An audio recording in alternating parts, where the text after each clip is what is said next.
Hey, welcome to a brand new day. My name is Ramon Ray, publisher of zoneofgenius.com, and we have an amazing episode for you today. I promise you, like every edition of the Rundown with Ramon, it's going to be exciting. It's going to be fun. Well, hopefully, you're going to learn something. That for sure, you're going to learn something. And I'm glad you're here in a brand new episode of the Rundown with Ramon. We got a lot in store for you today. We're going to talk about always, or at times, most of the time, lessons we learn from bigger brands for our businesses. Headline of the day: Waymo's driverless cars take more risks on the road. Maybe that's not such a bad thing. Nike nixes CCO and CTO roles in C-suite shakeup, and the wealthy shoppers are flocking to Dollar Tree. What does that mean for me? What does that mean for you? And we're going to talk about being grateful when things don't go your way. Once again, my name is Ramon Ray. This is the Rundown with Ramon. Get to know us better at zoneofgenius.com. You want to sign up right now. Go to zoneofgenius.com and subscribe so you don't miss out on amazing insights and content like this just about every single day, even when we're not going live. Great content on social media. This episode brought to you by our friends at Bitdefender. When you go home at night, when you leave your house, you lock the door of your house because your house is valuable. The contents inside are valuable. When you park your car, leave your car, you go to the store, you lock your car. Beep, beep. Why? Because the car contents, the car itself is valuable. And you know, not everybody, but there's a small slither of people that are right around the corner, metaphorically, waiting to take your valuables. What about your business? Do you have two-factor authentication enabled on your accounts? Is your data backed up? Are you educating your team? Are you being careful about people who are in your supply chain saying, send money to someone and you really didn't authorize that? All these things and more. Malware, ransomware, phishing attacks are real things. Our friends at Bitdefender have solutions for you, and I want you to check it out today. Bitdefender.com, bitdefender.com/Ramon, bitdefender.com/Ramon. I want you to check that out today and see how Bitdefender can help you and your business at bitdefender.com/Ramon. I do want to remind you as well, as I said already, definitely want to subscribe to zoneofgenius.com. zoneofgenius.com/subscribe. Go to zoneofgenius.com right now. Sign up so you don't miss out. You don't miss out. We'll send it right to your email inbox. Never spam, always good insight. Tonight I'm launching Office Hours with Ramon. Woo! Many have said, Ramon, we want to work with you. We want you to mentor us. We want you to coach us. We want you to help us. Well, if you go to RamonOfficeHours.com, RamonOfficeHours.com, you can sign up for our inaugural episode of Office Hours with Ramon. With that, let's see who's here in the room. What's up, Kim Wyckoff, event specialist extraordinaire? Glad you're here, Kim Wyckoff. Welcome to a brand new edition of the Rundown with Ramon as we get started right now. So yesterday, many of you may have seen my live show. If you haven't seen that show, you can go on YouTube, go across the platforms, go to Zone of Genius, and just search for Underdog. Go to zoneofgenius.com and do a search for Underdog. And I talked about the power of being an underdog, and that was based on something I heard in Breakfast with Champions some time before.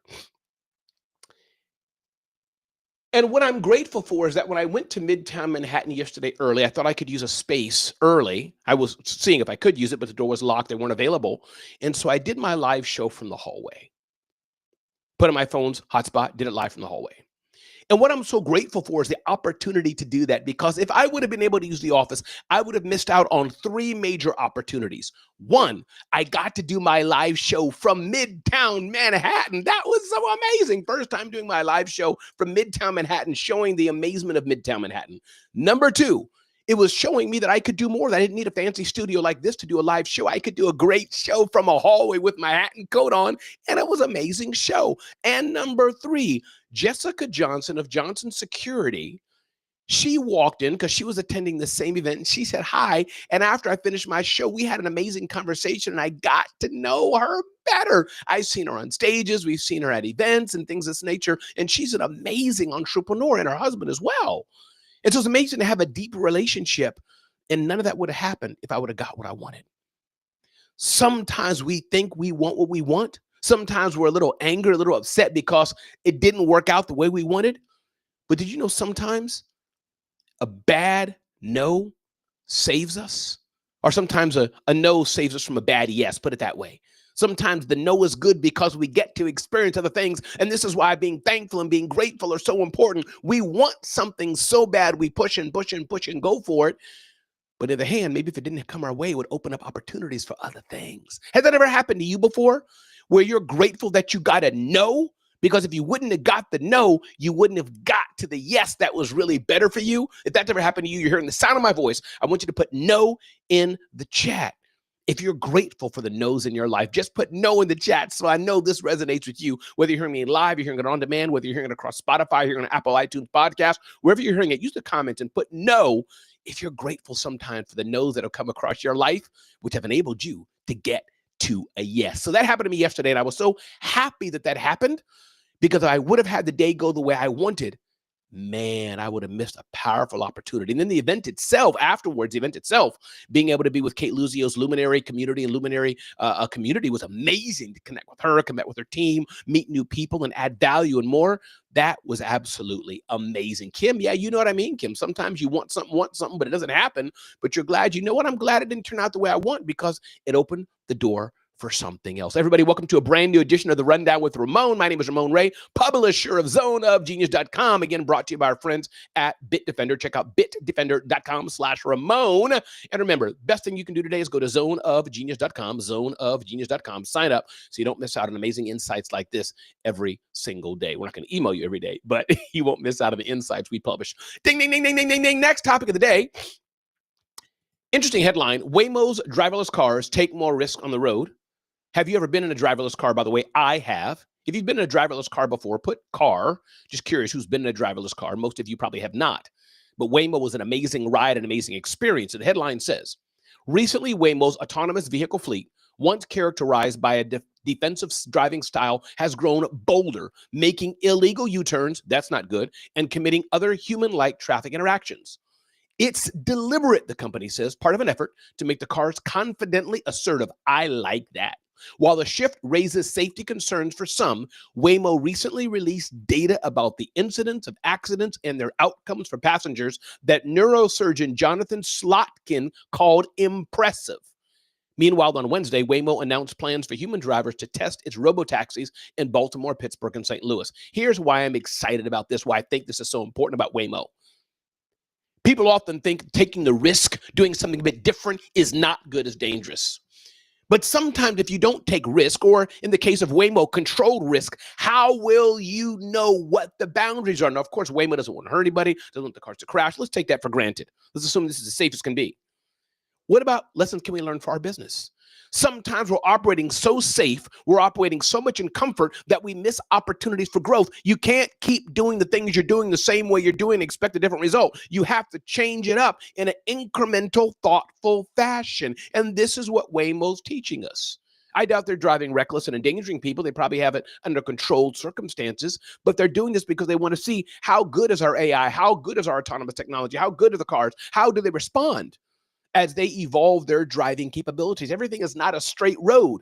And if you're a straight road person and a bump comes in the road, a curve comes in the road, something like COVID happens, and you can't deal with it, you can't innovate, you're going to be stuck and you're going to fail. So it's sometimes good in the good times to learn how to innovate, learn how to do things different. Again, my name is Ramon Ray. This is The Rundown with Ramon. Curious, have you ever had to innovate? Have you ever had to do things different? Have you ever had to take a intentional, more aggressive, more assertive route, a controlled route, as Waymo calls it? What does Waymo calls it? They call it confidently assertive, to test and see how far you can go. This is the path to grow. Kim Wyckoff is talking about here, the same venue, same vein, talking about no, lost a client and opened the door to the best event we ever planned. Absolutely amazing. Absolutely powerful. Again, everybody, my name is Ramon Ray. This is The Rundown with Ramon. Don't forget to go to zoneofgenius.com. Sign up right now at zoneofgenius.com. Ding, ding, ding, ding, ding, ding. Another headline. Another lesson learned. Nike nixes CCO and CTO roles, Chief Technology Officer and Chief Customer Officer, maybe, roles in a C-suite shakeup. Here's the headline. It says, Nike is revamping its C-suite structure as part of CEO Elliott Hill's recent turnaround plan. The Wall Street Journal reports the sportswear giant is restoring certain executive titles while eliminating others, including Chief Technology Officer and Chief Commercial Officer. Hill says the changes are meant to remove layers of management and accelerate his restructuring efforts to refocus Nike on athletes and sports. The changes include the appointment of Venkatesh Alagir Isami to Chief Operating Officer and the addition of 4 geographic heads to its senior leadership team. What's the lesson of the day here? Again, Nike is this big billion-dollar company. Nothing to do with us, as it were, but we can learn from it. Oftentimes you have to look at your business operations. You have to look at your business back end. You have to look at your business structure and see, is how we're structured, is how we're going of service to our business. Is it working out? And if it's not, you may have to change. Is how we think we're doing it, how we think we're going, the best way to do it? And if it's not, you may have to change. Now, Nike's a billion-dollar company, been in business for a minute. We all know it.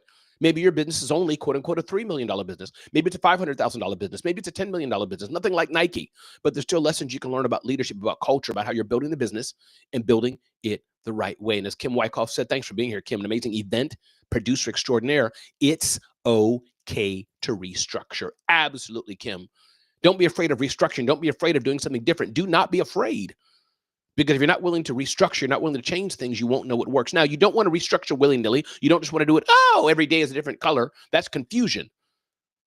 But you do want to consider, if something's not working, why is it not working? What needs to be changed? And what needs to be done better? Love this, Kim.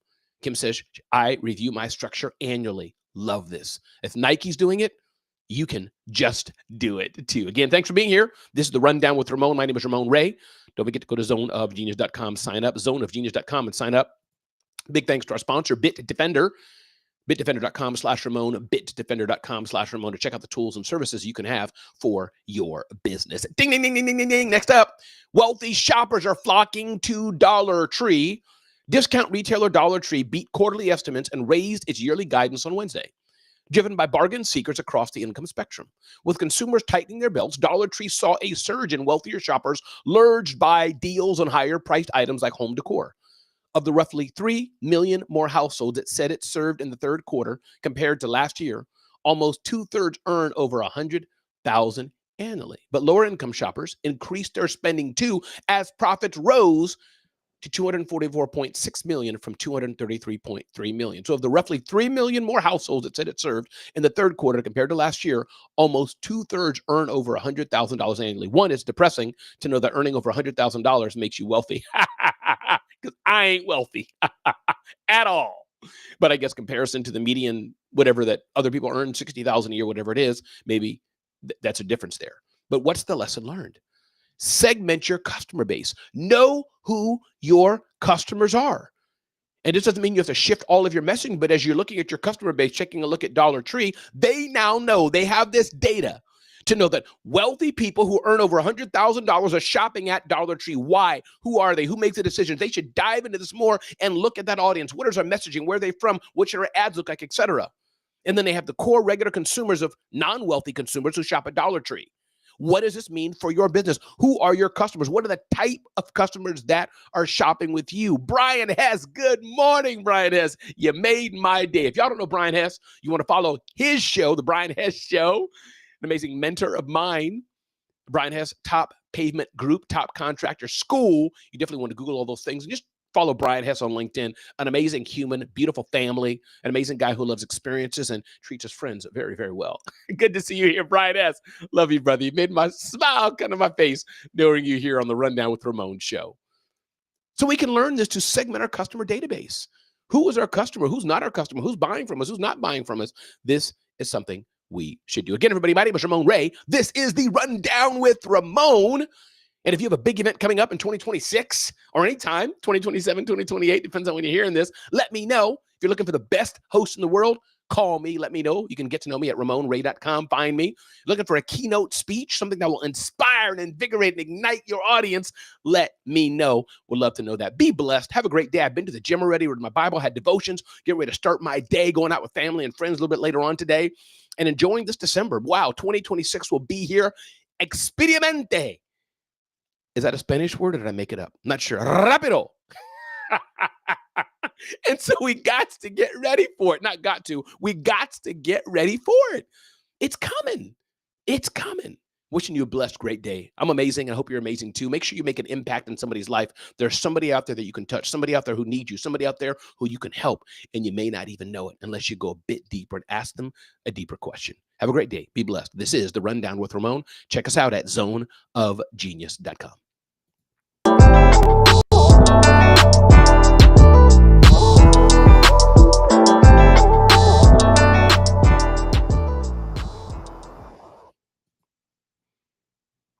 All right, that's a wrap. See you later. Have a great day. And